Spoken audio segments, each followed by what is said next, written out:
Hi there folks, welcome to Dunzy's Guitar World and welcome to my yearly trying to work out what guitars I own, because some are tucked away in cupboards and I rarely use them, only whip them out occasionally as it were. Now this isn't the new Star Wars movie, so I feel I can have a spoiler and say that unless you're into guitars and watching a guy in a Scottish accent talking about guitars for an hour, then this probably is not the video for you, so I would skip on to something a bit more interesting. So if you're still here, I guess you're into guitars. So these are the guitars that I own January 2020.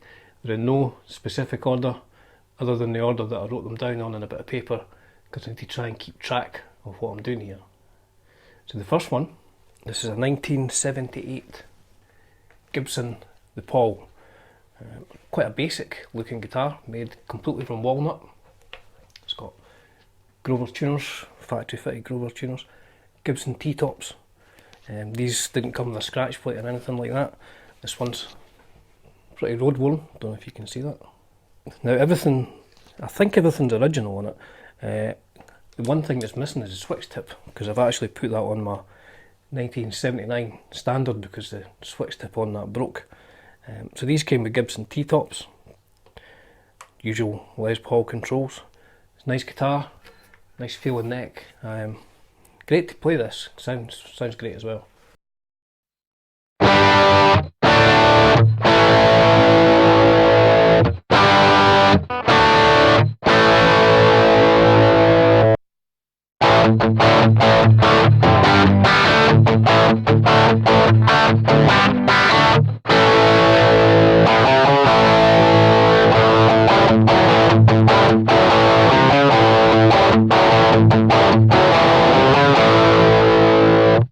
So 1978 Gibson Les Paul. It's the first one down. And this is a 1972. It's difficult to date these from the 70s going by the serial number, but the pots are dated to the 51st week of 1971. It's all original apart from the bridge, which I had to replace because the previous one was pretty corroded. It's been refretted as well. Gibson embossed humbuckers. These were only 1972 or thereabouts. So yeah, it's a nice guitar. Very slim neck, very slim at the nut. These T-tops sound great though. So yeah, got the wear on the back.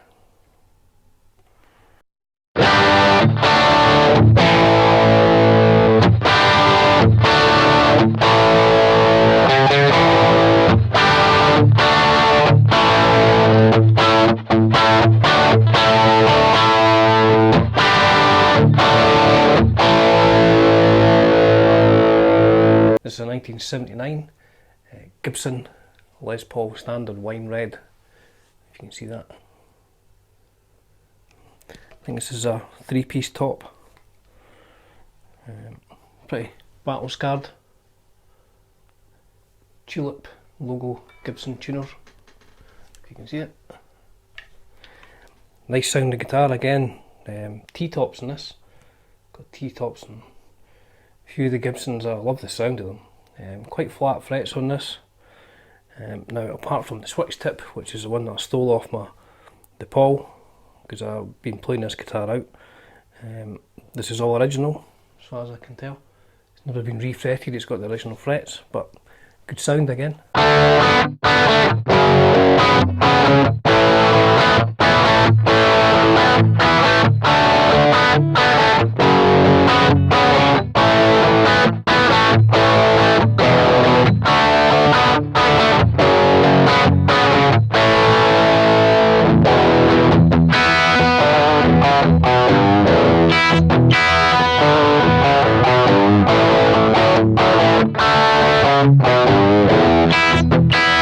It's a 1965 Gibson Melody Maker. Now this is so light, I mean I think it's 5.5, maybe £6 or something. It's incredibly resonant as well.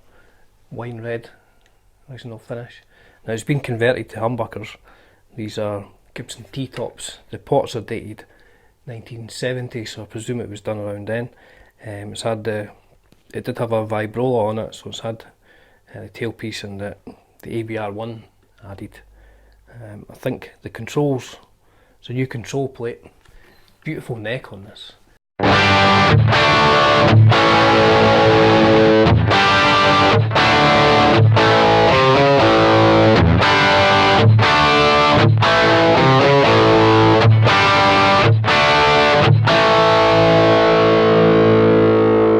This is a 1983 Gibson Invader.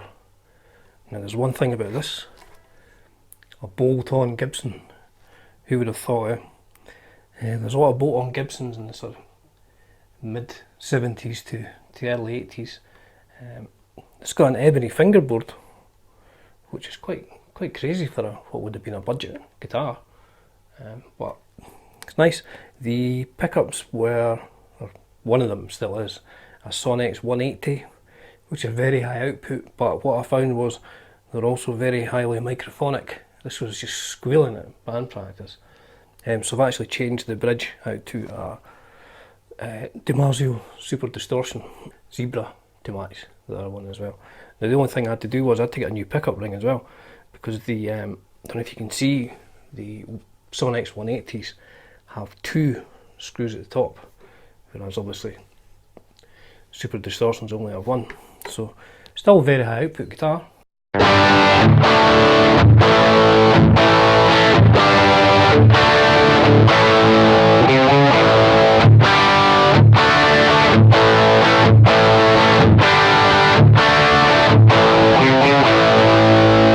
This is the first of my Japanese guitars. This is a 1981 Greco EGF850 from the Super Real series. Now these are fantastic guitars, I've got to say. Nice burst, although it's not a solid top as such. This is a flame maple top. Now I've seen a lot of these where the top is dried out and it's actually split underneath the tailpiece post and the bridge post, but it's in great condition. There's only one ding actually, which I did recently at the top of the headstock. This is like a 59, like an R9. Beautiful guitar. It's got the pickups are PU2s, which sound great, vintage sort of PAF sound.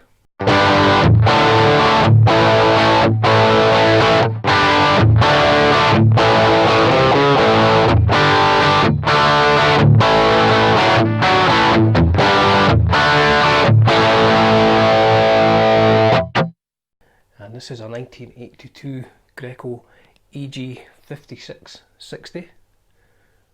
Nice gold top, based on a 56 Gibson gold top, hence the name. But I found the bridge was very microphonic. I even had it repotted, it didn't seem to make any difference. So I've actually swapped this out for a Tone Rider Hot P90, which sounds killer in this actually. It's a beautiful sounding and playing guitar, nice neck as well. Just after the Super Real series, so this is the first of the mint collections.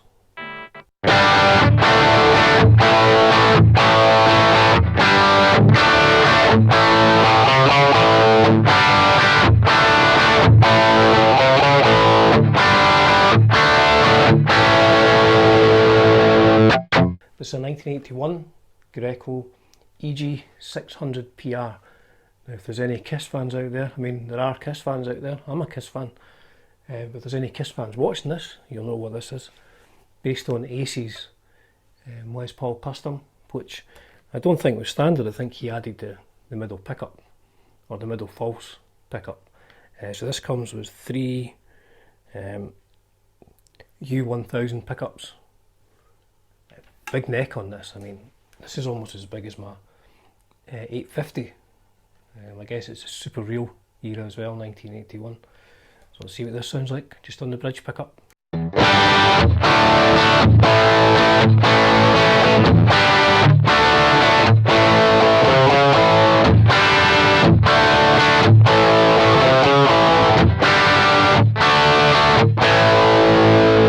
This is a 1983 Greco EG59. Now it's either a 70 or an 85. It's double trick pickups that are in these, which came on the 70 and 85 models in 1983. The difference in the guitar would be whether it's a veneer top or a solid top. I've never actually check this, so this is one to do at some point to check what it is, but this is probably the guitar I've been playing out at gigs most over the last year, because it's pretty beat up. Plenty of dings on it. Now the other thing, move a bit closer here, it's actually had a tremolo on it at some point, if you can see the top here, just under the bridge there. It's had like a Fender style trem on it.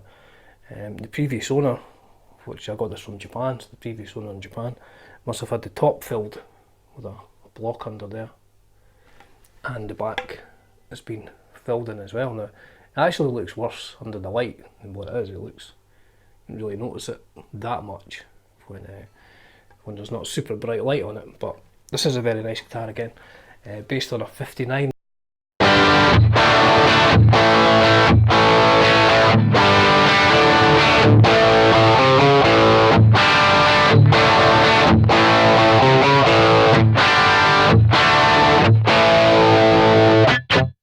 It's a 1979 Greco Standard. It's an EG700, and this has Greco U2000 pickups, which are great sounding PF type pickups. Again, this is pretty yellowed on the binding, so it's seen a bit of action. What I've changed on this, I've actually changed the bridge out to a Goto bridge.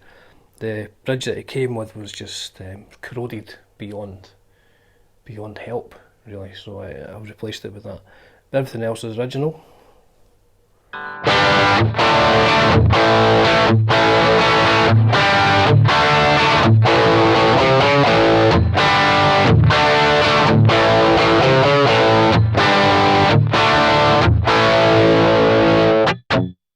This is a 1990 Greco, I think the model number is an SS65-P2.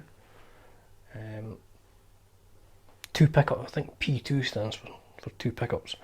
I've changed the bridge pickup out. I think this is a Alnico 2 Classic as well. Can't remember actually, because it was quite microphonic. But I found when I took, they were both quite microphonic. But I found when I took the cover off, the neck pickup, that's microphonics went away. So it must have just been loose pickup cover. But this sounds great, I've got to say. Another SG.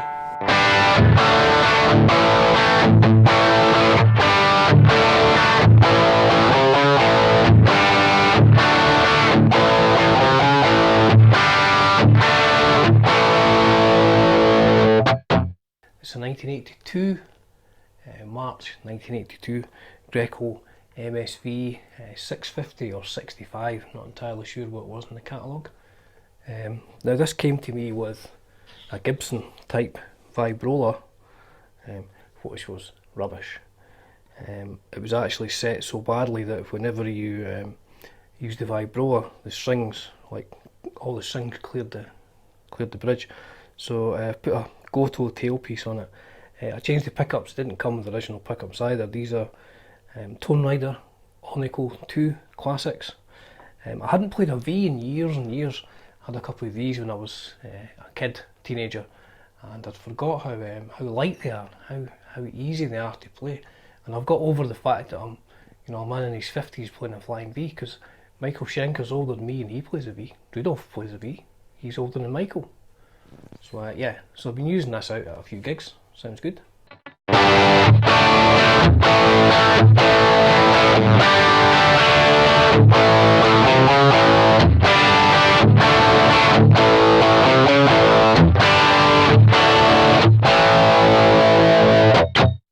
This is a 1979 SE Strat. Now it was difficult to tell what model this was. If you watch my restoration video, it didn't come with a blade selector, it comes with 3 switches, so it was a Jeff Beck, one of the Jeff Beck models, so it could be a 500, 600 or 800, but when I was restoring it, when I took the pick guard off, it wasn't the original pickups that were in it unfortunately, it has a brass or copper grounding plate all the way through it. A couple of guys in the Greco group said that the only one of these models in 79 that came with that was the SE800, so I guess it's an SE800, although because it doesn't have the original pickups, don't think that makes much difference. It's had the bridge block changed as well to solid brass block, which is pretty heavy. Nice guitar. I'm not particularly a Strat guy, but I think this looks quite nice now I've got it fixed up. Certainly sounds quite nice. I've got a Fender noiseless pickup in the bridge, a Wilkinson, I think just a classic Wilkinson single coil, and this is out of a E-series Japanese Strat, so nice guitar.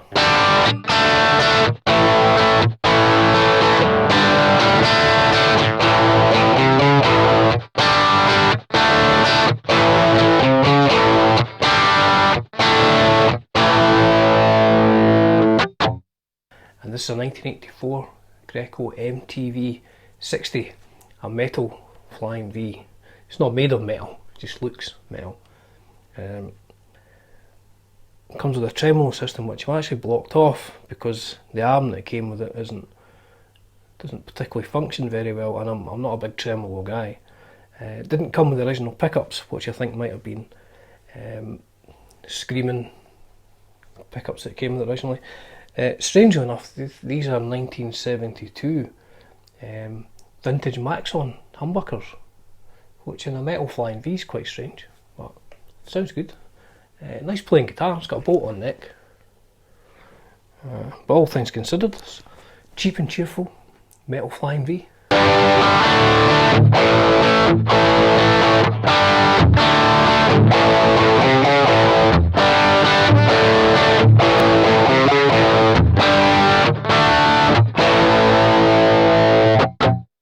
And this is a 1984 Greco RR95K. This weighs 5 kilograms. This is a beast of a guitar. Based on Randy's 70s Custom, but with a factory fitted US Kaler. Feels really nice feeling guitar. It's had a neck repair, you can see that, but it's completely stable, sounds good. Pickups I've put in it didn't come with any electrics at all, so I've put Wilkinson hot humbuckers in, which sound pretty good for the price point, I have to say. Nice guitar. Maybe too heavy for me though.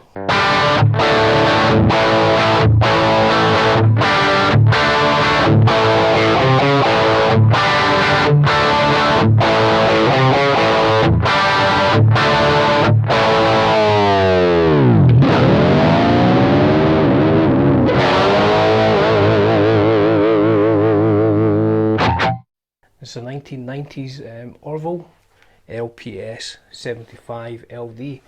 LD stands for lemon drop.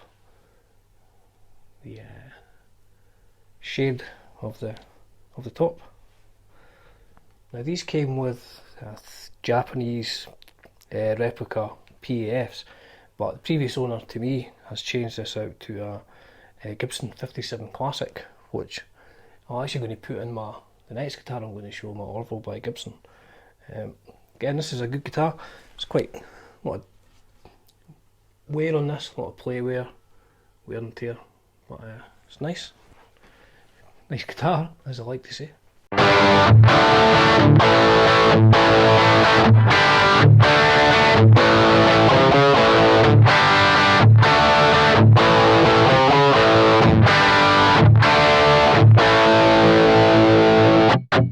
And this one is a 1993 Orville by Gibson LPS-57C. It's like a 57 reissue, although 57s generally were gold tops. Gibson Les Pauls were gold tops in 57, but I have to say this is probably my best made, my best manufactured guitar. Beautiful top on that as well. Now these came with Gibson pickups. They're Orville by Gibson, and Orville's indeed were Gibson licensed Les Pauls made in Japan. Both mine were made by Fujigen, and this came with American pickups as standard, I think 57 Classics perhaps, but this has been swapped out to a bare knuckle. Now there's no name, model number on it, so I'm not entirely sure what it is. I'm not overly keen on it, I must say, so I think what my plan is to take the 57 Classic pickup out of the Orville and put it in here, so this goes back to Gibson USA pickups. It's missing a pickup screw. Didn't notice that. Need to fix that. It's a really, really nice guitar, I must say.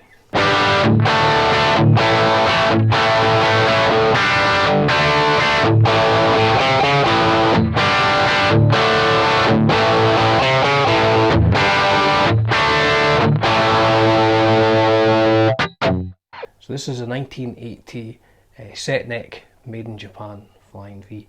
Now it didn't come with a truss rod cover, so it was difficult to tell what it was, but once I took the pick guard off, there's actually a screw in the neck tenon, although it's a completely set neck. But I think Aria were doing that. So with that, and I had a look at a lot of 1980 Vs, and the position of these two screws on the pick guard behind the bridge, this looks like an Aria, so I'm guessing it's an Aria FV-550, and it looks like every other 550 I've seen from 1980. And this didn't come with the original pickups, so I've got a tone rider in here and a super distortion in the bridge, so it's quite a high output guitar. But again, with the Flying V, pretty metal. I'm not going to play any metal, but it's quite a metal guitar. Been using this at rehearsals quite a lot. Again, like I said earlier, forgot how light Flying Vs were compared to Les Pauls I've been playing for the last 20 or 30 years.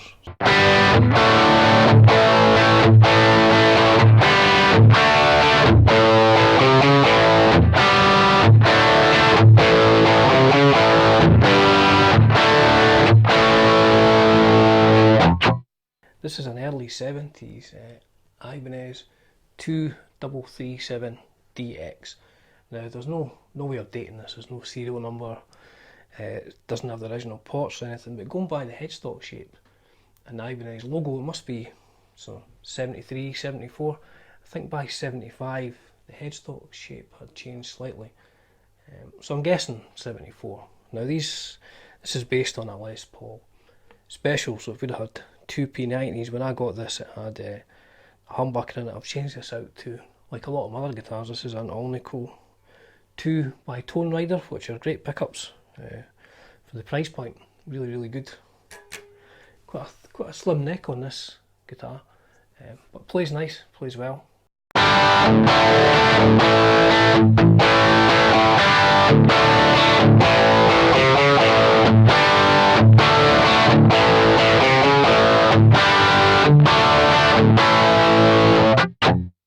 This is a 1981 Ibanez Destroyer 2, the DT400 model, boat-on neck. I put, it didn't come with the original pickup, so I put double cream DiMarzio super distortions in this, and somebody's put a Kaler on it as well. Now I'm not a big tremolo guy, but I don't mind the occasional Kaler. I think this is a Flyer, but yeah, I like this. Very Adrian Smith.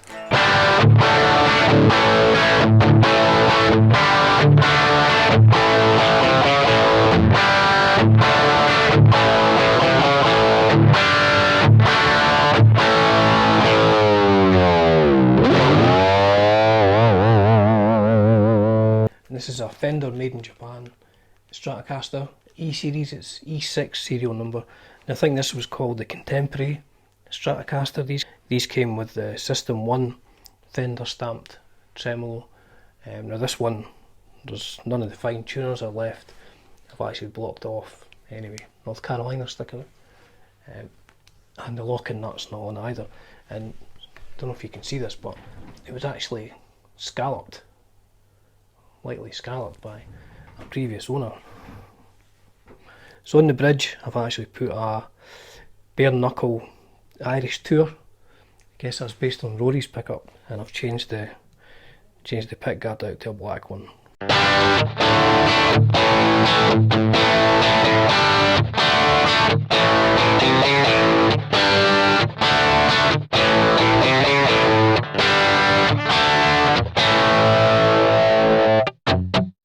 And this is an E-series made in Japan Squier Telecaster.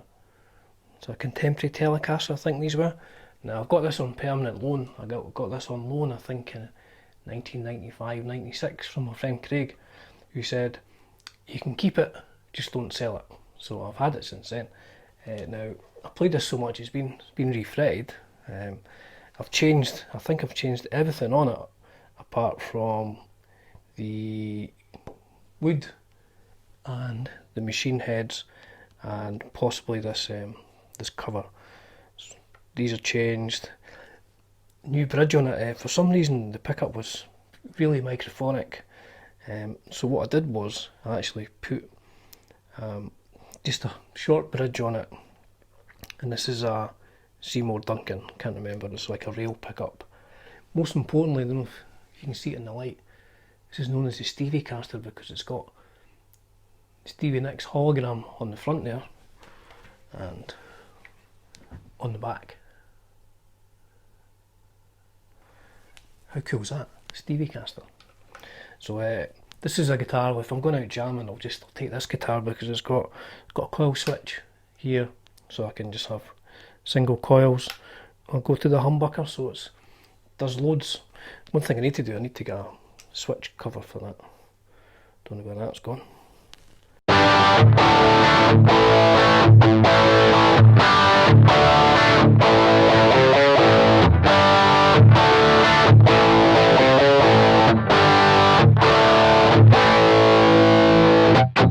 This is 1973 Burny SG Custom headstock there. It says custom but it's bolt-on-neck. Now I think this is an FSG 40. This was probably the lowest model in the 1973 catalogue for Burny SGs, but I quite like it. It's a nice playing guitar, it's got very flat frets. I've replaced the stock pickups because they were a bit rubbish with Tone Rider AC2s.